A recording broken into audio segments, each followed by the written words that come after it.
Hello everyone. This is my third time trying to record this video, and I've had technical difficulties every time. So apologies if I seem a little bit a little bit tired of saying the same stuff over and over again. But I'm talking today about the investigation project that I've given you to do over half term as part of your Sociolex pre-work. So you've obviously got some stuff to do related to grammar, but this is what I'd like you. The main thing I want you to do related to Sociolex. And what we want you to do is we want you to do your own mini research investigation project. Well, why? Why do I want you to do this? Well, there's two reasons why. Firstly, we're looking at loads of theory and case studies in class at the moment. And we're going to continue to do this over the next 2 years. So it's quite useful for you to understand the process that academics and that linguists go through when they're conducting their own research. So by doing your own mini project, you can kind of begin to empathize and understand what that experience is like. And the second reason is, as you are hopefully all aware, at the end of your first year of this course, you'll be gathering data and conducting your own detailed language investigation as part of your coursework. So 10% of your overall English language grade is assessed through that NEA, that coursework. So it's good to get a bit of practice in now, basically. So the first thing that you need to do then is you need to consider, well, what do you actually want to study over the next, what question do you want to answer over the next couple of weeks? You can pretty much answer anything that you want, really, whatever you're interested in. But the main thing is that it needs to all be related to this topic of teenage speak. Okay, that's what we're doing in class at the moment. It's relevant to you guys. It just makes sense. Just focus specifically on teenage language. There's some potential research questions here. So one that might be quite interesting is, do tweens use teen sociolex? So tweens is kind of that awkward age just after primary school, before you turn into a teenager, but when you're not. So when you're like in year 7 and year 8, like 10, 11, 12 years old, do they use a teen sociolect, or do they have their own sociolect with its own language features? You know, you might have younger siblings that are around that age, so that could be a good way to look at how they speak. If you're looking at this and thinking, crikey, I don't even know where to start, I would recommend looking at questions that consider the electronic mode. The reason for this is it's actually pretty easy to gather electronic data, because I presume that you speak to your friends via text or via group chats, which means it's very easy to screenshot that data and use it for your analysis purpose. So you can use any of these questions. You can come up with your own if you've got a desire to research a really niche aspect of teen language. But if you're struggling to consider where to even start with that, start with what you can gather from the electronic mode. Yeah, you could also look at spoken mode as well. Written mode is a little bit trickier because not many people write letters nowadays, especially not teenagers, but electronic and spoken is pretty easy to get data for. All right. So in terms of the data collection then, you need to collect data in one of the following modes. So it's either spoken or electronic. Like I said, written's a bit different.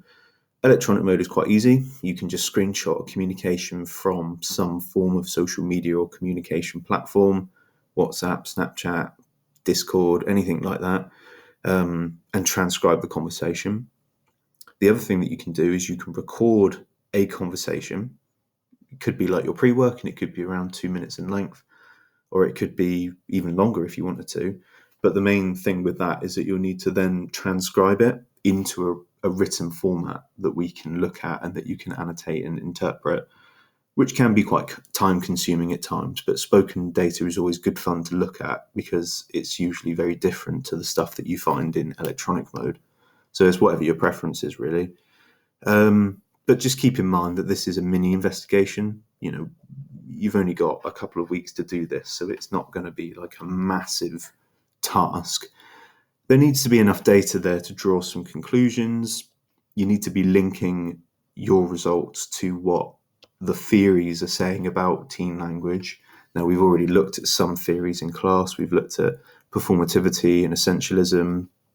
We looked at Joanna Thornborough's quote, the golden quote about identity. By the time you're seeing this, we would have started work on Strengstrom and eCurt, just looking at the booklet over there.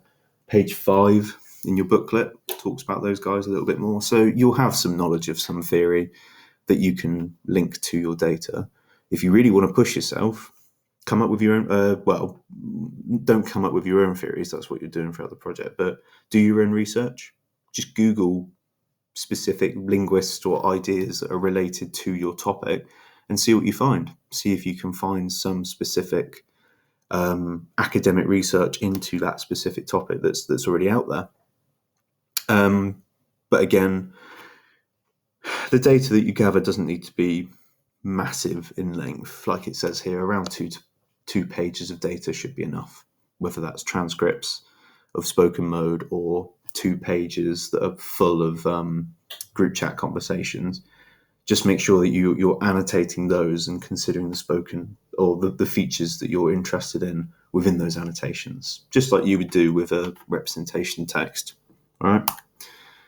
So we want you to split your project into 5 different sections. You need an introduction. You need to consider the methodology or how you're actually gathering your data, the actual analysis that you've done of your data, a conclusion in which you're evaluating, so you're comparing what was good about this research and what could have been improved.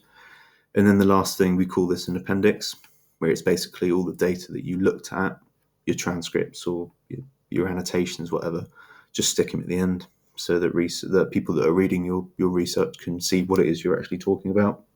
So that's what you need to do for that in terms of structure. So your introduction then, 3 things that you need to do for that.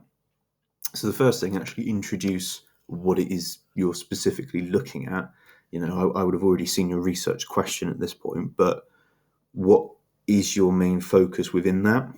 This doesn't need to be too long, maybe a sentence. Well, yeah, a sentence at most will be fine.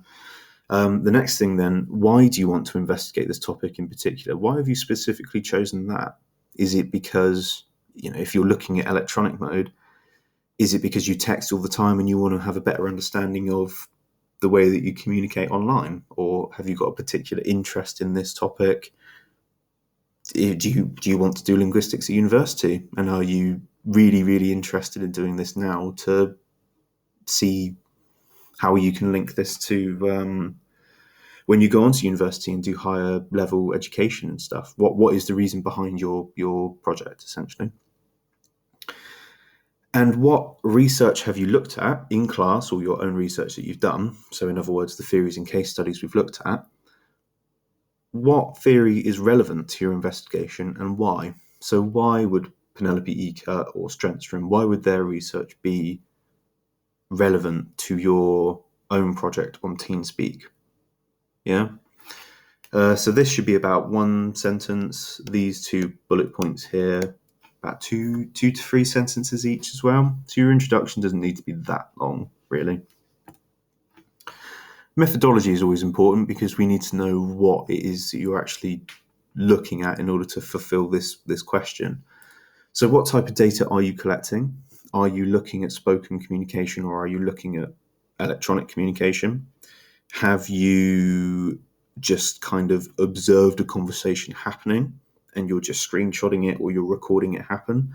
Or are you a member of this communication? Are you also contributing to this conversation or this group chat? Why have you chosen to do it that way? How much data is it that you're collecting? Oh, my stylus has ran out. Nightmare. Okay, I'll just use my mouse. How much data is it that you're actually collecting?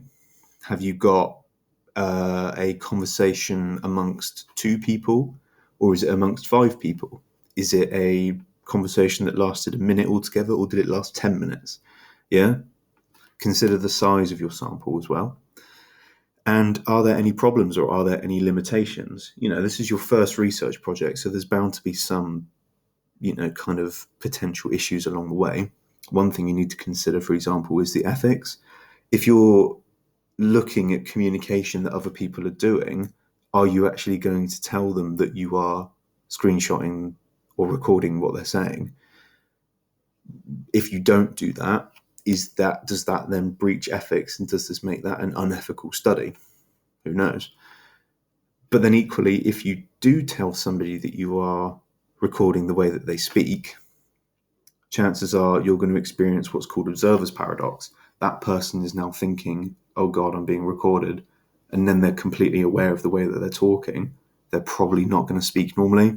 So that might change or alter your data. So ethics and observer's paradox are like a constant battle that linguists have all the time. And it's something that you're going to encounter as well in your methodology, absolutely. And also consider the validity or the reliability of your research. Is your mini case study into teen language, can it be applicable to the whole of the United Kingdom's teenage population? Probably not, but it's something that you need to consider as well. Okay, so that's what your methodology is. Then you go into your analysis. So for your analysis, you need to choose 3 areas of focus, and these could be linked to specific context, could be linked to language methods like lexis and grammar, or it could be about what is actually being represented.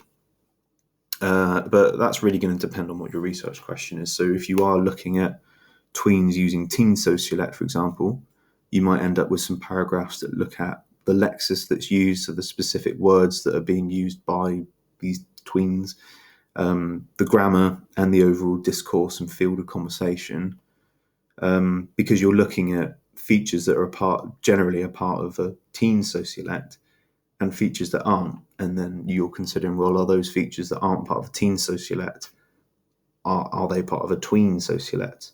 Yeah. Whatever your focuses are, you need 3 of them all together, and you need to have 3 pairs, 3 pair paragraphs for each. Well, 1 pair paragraph for each area of focus, 3 altogether. All right.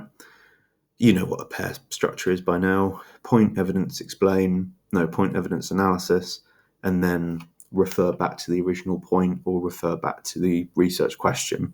All right. If you check slide 9, then you'll see the overall structure, how you should approach this. This PowerPoint will also be up on Classroom for you to look at in your own time. So this is what your analysis should look like. You should be considering some of those language methods. We've looked at these in class before. So are you going to look at lexis? Are you going to look at things like morphology maybe? Or pragmatics? Graphology, probably not going to, because there's not a lot of graphological features that you can talk about in electronic mode, and there's none that you can talk about in spoken mode, so probably not graphology. Make sure to quote, take quotations from your data, rip them out and directly stick them into your pairs as your evidence. Okay. And this is how I want you to structure your analysis paragraphs. Okay. So this person here has decided to look at written mode, and they're specifically looking at written birthday card messages. If that's what you're into, then you can do that as well. So yeah, they've got their point here. You can see it's only a couple of sentences. In the data set, the aging process is always represented positively for the younger receivers of the birthday cards. Between the ages of 1 and 21, the pragmatic implication, so they're talking about pragmatics here, is that a birthday is a good thing to have, as aging is generally positive. That's their point. You've done this loads of times in pairs during your SAP and during your pre-work. Evidence, it's still a quotation from the text, but it's just kind of chucked in there. Don't worry about embedding this that much. We just need to have it stuck into the middle like it is here. And then in your analysis part, this is where you talk about the terminology that's being used, but you also want to talk about the theory that it links to.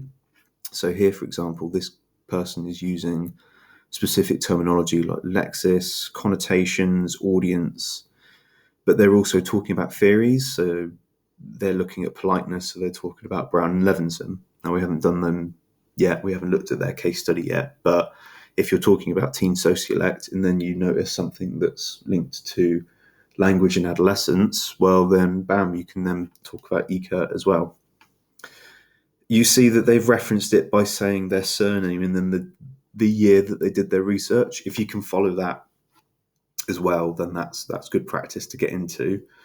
And then the only thing this person needs to do is then refer back to their initial research question or their initial point. Okay, so you need to do about 3 of those altogether. And then when you come to your conclusion, you need to generally talk about your final conclusions. What have you picked out from doing this analysis? Have you actually answered your research question? How do you know this, or how do you not know this? How did the independent variable affect your findings? Now, I haven't done psychology for ages, so I had to look up the difference between independent and dependent. Yeah, so the independent variable, it's the one that stands alone. It isn't changed by other variables. So how has that affected your findings? Were there any findings that surprised you, that were unexpected? And you also need to evaluate. Yeah, evaluate your methodology. What worked? Do you think that collecting data through electronic mode was positive, or spoken mode was positive? What didn't really work? If you could do this investigation again, which you're going to, or you're going to do another research project later on, how would you do things differently? Maybe about a sentence or 2 for each of these points to round off your conclusion. As a tip throughout the whole writing process, make sure that you're open-minded, but also make sure you're using tentative and cautious language in your conclusions. Okay? You can't prove anything fully. Linguistics is a social science, not like chemistry or maths where there's a direct answer. We don't know for sure if what you're looking at is 100% accurate or if there's just a strong correlation. So make sure that you're very tentative. And yeah, that's kind of what you need to do for your conclusion. And that's pretty much what you need to do for your research project. So I'm really interested to see what topics you guys talk about and what data you gather. And I hope that you really enjoy this. If you're thinking of doing linguistics or sociology or psychology at university, this is a good kind of look into the sort of procedures that you will need to do yourself when you're doing your own research projects and your dissertations and all the rest. But all the best with your research. I hope it all goes well. And have a nice half term. I'll see you after that.